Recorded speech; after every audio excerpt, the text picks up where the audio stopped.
All right, what's up, guys? We actually have an intro this time. I know. Last time it was just like we just jumped in. Just jumped right in. Cold plunge. Yup. It's your boy Lee Mac, Your boy Carlos. and this is Some Young Guys. Welcome back. Welcome. How's your week been, man? It's been good. Just starting school. Nice. New semester. A little bit closer to my major. Now I can be in the program. That's gonna be mortifying, but I'm happy. It makes me it makes me think about high school a lot. Mm-hmm. If you really want to hear this, but it's just like I look back and high school is a blur to me. Yeah. Same. I'm still wondering till this day how the hell I graduated because I swear to you, I have no idea myself. I strongly try to think, and I'm like, huh. You're not the only one. I did not care, and I did not try. I just tried to pass, and that's what I did. See, that's the part that I don't understand. I don't know how I passed. Like, I did not study. I did not read. It's because you're smarter than the average ape. I kid you not, I read a lot, but it was books that I liked to read. Well, yeah. As opposed to, the school books. I didn't study really at all, which was terrible because then I had no study habits whatsoever, and I didn't know how to study once I got to college when it actually mattered. So it does matter a lot. it does matter. I learned how to study now. For my week, for example, I just did my last 2 tests to become an inspector, and I passed. Nice. So Congratulations. That's very good. I'm looking forward to that. I will be you need 5 years experience, but if you have 4 years experience, you can become an associate inspector. Mm. So I have 4 years and 6 months-ish experience, like 5.5 months. So by August, I will be a full-on inspector. Oh, shit. So I'm really looking forward to that. It's a big move. And passing that test felt like, oh man, you haven't seen the second season of JJK, have you? No. For those that don't know, it's Jujutsu Kaisen. It's an anime.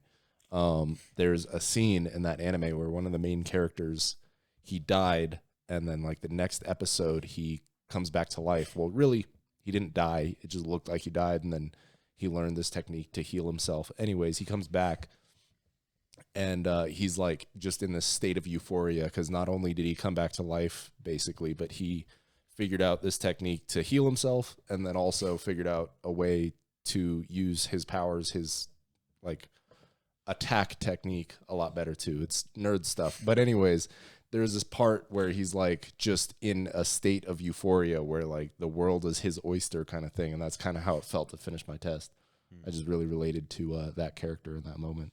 And I spent like 5 hours playing Minecraft last night because I had some time to myself for once. I haven't played any video games or really done anything like super leisurely in a while. Like I can't remember the last movie I watched. Like I haven't done all that much fun stuff lately. Other than like going to the gym, of course. Going to the gym is definitely fun. I enjoy that a lot. But I'm still working hard. It's like, it's mandatory for one. It's a great place for me to just get out any negative emotion. And I just feel so much better after the gym than I do going into the gym. So that's great. But at the same time, being able to just chill out and know that you have accomplished the things that you need to accomplish so you can take some time, a little bit of time to just do something enjoyable that isn't necessarily productive can be fun. But that being said, the next thing on my to-do list is more certifications so I can inspect more aspects of buildings. And then I'd also like to get a personal trainer certification. I was thinking about that too.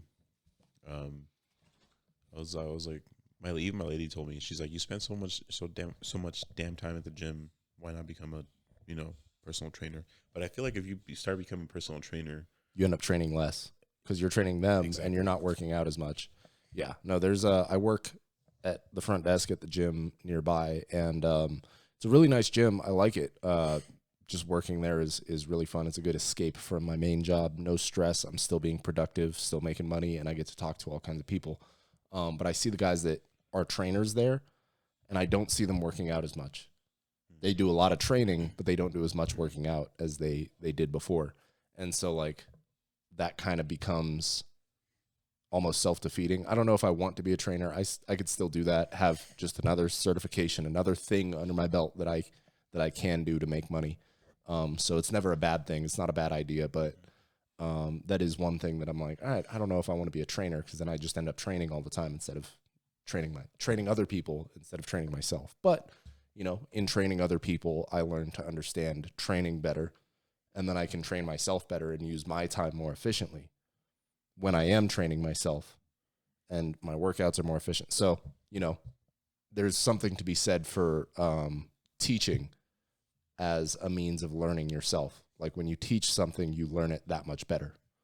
You know, that's very true. It's that's definitely something that's one way I studied. That I used to study. Yeah, I would yeah, try to absolutely. learn something and then like pretend I'm explaining it to like a class, but really I was talking to myself. Mm-hmm. You know, that's it's embarrassing when you get caught doing that though, but it's really effective. Yeah, no, it's absolutely effective, and you know that actually rolls into the point that you just made about it being embarrassing when you get caught. That rolls into the subject that I wanted to talk about today, standing on business. And, you know, colloquially, we all kind of have an idea of what that means, but really it just, for those that might not know what stand on business means or have a vague idea of what it means, let's just concretize that. What does standing on business mean to you? To me, basically stay on track, no distractions. Even if you're tired and you're not wanting to do it because you just, I mean, you're tired from work, you're tired from all this, you're not in the mood, you're not feeling it. I feel like grab your nuts and just do it. You know, that's how I see it. Standing on business, stand on your word, be firm. Mm-hmm. Mm-hmm. That's absolutely, that's a more personal, you know, your relationship with yourself type of definition to standing on business. The way most people, I think, use it is standing on business in terms of how they relate to other people. And, you know, like we were talking about when we did our episode on leadership, it's kind of hard to stand on business with other people if you don't stand on business with yourself. Mm-hmm. You know what I mean? So if you're not leading yourself properly, if you're not, you know, doing the thing that you don't want to do, but you know you should do, like go to the gym when you don't feel like it, like study when you would rather watch that TV show that just came out, whatever it is that you would rather do, but you know that you need to do something else. If you do that thing that you're supposed to do instead of the thing that you want to do, that's standing on business in your own life for yourself. Mm-hmm. And then, you know, the more you do that, the more confidence you build for yourself, the more that you feel like, as a man at least, you feel like more of a man. And for women, it's more like confident building too. Like it's not, I don't want to say that like as a woman you feel like a man. I'm not trying to say it like that. I'm trying to say it's just like it's maturity. That's really what it is at the end of the day. It's being mature. It's, you know, standing on business. It's being who you're supposed to be, being the best version of yourself, doing the things that you know you should do even if you don't want to. That's kind of standing on business. And then when it comes to your interpersonal relationships, the better you are at standing on business in your own life for yourself, the easier it's going to be to stand on business when, you know, someone's coming at you sideways. They're trying to say that you're doing all kinds of crazy stuff, or maybe they're trying to gaslight you. Maybe they're trying to just be toxic in certain types of ways. They're trying to get your attention and distract you away from the things that you know you need to be doing. And, you know, standing on business, you can do that in a way that's not aggressive. You can do it in a way that's very kind and polite, but still very firm. I was going to make that point too. Like, I mean, when I was saying my view of that, it's more like what I kind of see in my head, like, you know, try to push myself to, you know, continue surpassing that wall. But, you know, be careful when you try to stand on business on yourself and how you project that towards others. You know, mm-hmm. You know, don't be that same person you're in your head with yourself, with mm-hmm. other people, because it's not the same thing for them.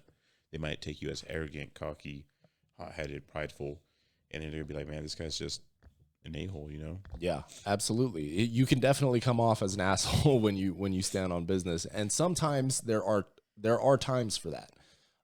Specifically, like, let's say all right, here's a good scenario for what it's like to stand on business.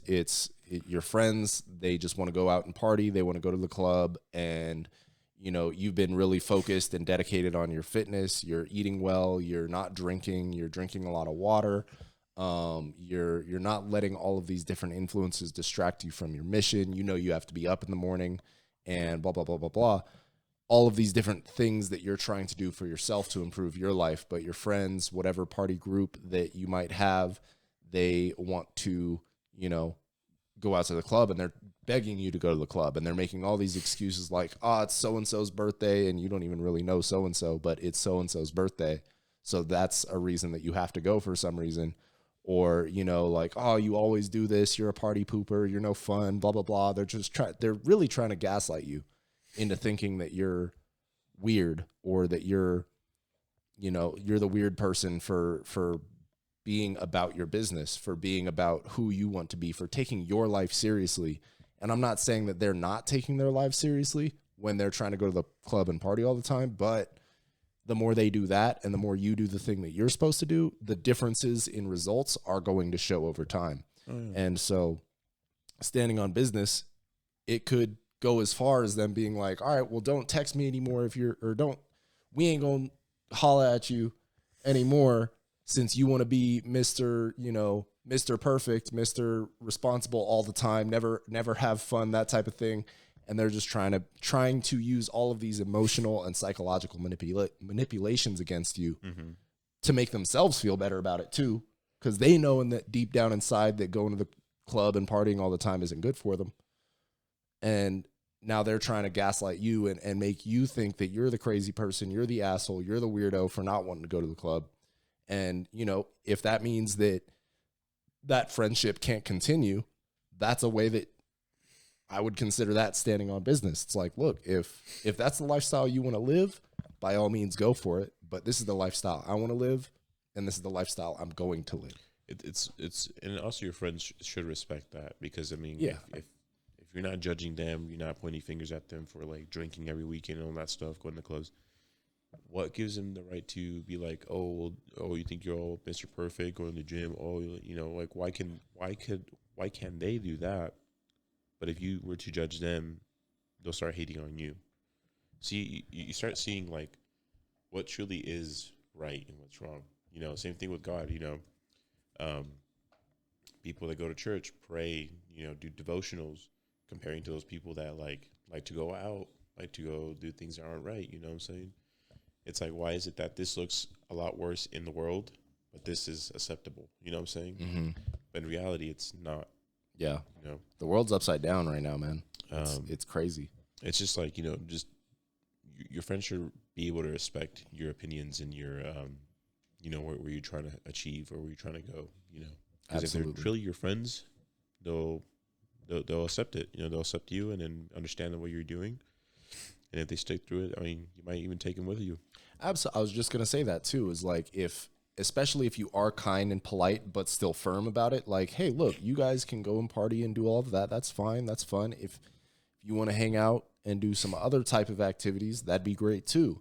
I don't mean any hate by it, but I'm going to go do this because this is what I need to do for my life. This is the lifestyle I want to live. And if you're firm and you're kind and polite about it and you're not pointing fingers back at them, not letting their emotional attacks cause you to get in your feelings and then emotionally retaliate, because that's another issue that it's very easy to fall to that trap. You know, just maintain your composure and say, look, I understand where you're coming from, but this is the lifestyle I want to live. And you don't have to give any more explanation than that. Most people, they might continue to pester you, but this is the lifestyle I want to live. By all means, go do your thing. It's cool, no bad blood, whatever. Oftentimes, after a while, maybe it'll be too long, but after a while, they might come back around and be like, look, yeah, you were right. All that partying and drinking wasn't necessarily the best choice. Or, you know, maybe when they eventually get tired or bored of that lifestyle, they might come to you for some advice like, hey, you've been doing this, you've been going to the gym, you've been really focused on getting your bag, you've been doing all of these different things. I'd like to get into that. What advice could you give me? Where can I start? Where should I start? And then you can help someone level up from the lifestyle that they used to live and, you know, they'll be forever grateful. Oh, Hopefully. absolutely. There's been times when, Lee Mack and I have like the same mentality: keep grinding, keep growing, try to better yourself every day. You know, I went back home one time to go visit family. Ended up hanging out with some friends, kind of catching up. Like high school friends. One of them was also like a firefighter, so I was like relating with him. I was like, dude, no way, like yeah. And then like one of my friends from that group was like, oh, so you made it, huh? Like, wow, you changed. I was like, damn, bro, don't make me feel like. What you mean I made it? Yeah, I'm not even there yet, bro. I ain't even halfway there. It's like it just shows you how people really feel deep down. You know what I'm saying? Like just because you have a title now, other people think it's like, damn, it's like I can't do that, or it's like, oh, now he's a Mr. like big shot, But in all reality, you're not really like in your own mind, you're like not even halfway to where you want to be. In other people's eyes, you're like the coolest or the baddest, BMF, or like you're just some like top notch dude. And it's like in reality, it's like,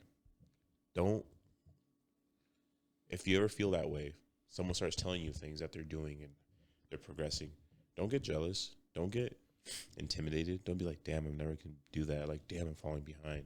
Or like, damn, because that can happen. That has happened to me. It's very easy to feel that way. Most of us feel that way, like feel some sort of jealousy or negative emotion towards like, especially if it was a really close friend, you haven't seen him in a while, and then they come back around and they're just doing like 10 times better than you, 10 times better than they were before, and they're just happy about where they are and they're confident. They're not rubbing it in your face or whatever, but you could definitely notice some emotions of like, man, I wish I was like, why couldn't I do that? Like we were in the same spot not that long ago, and now here we are and they're 10 steps ahead of me, kind of thing. And that's life, And who knows? For all we know, what they did or what they're doing could fall apart at some point, because once again, that's just life.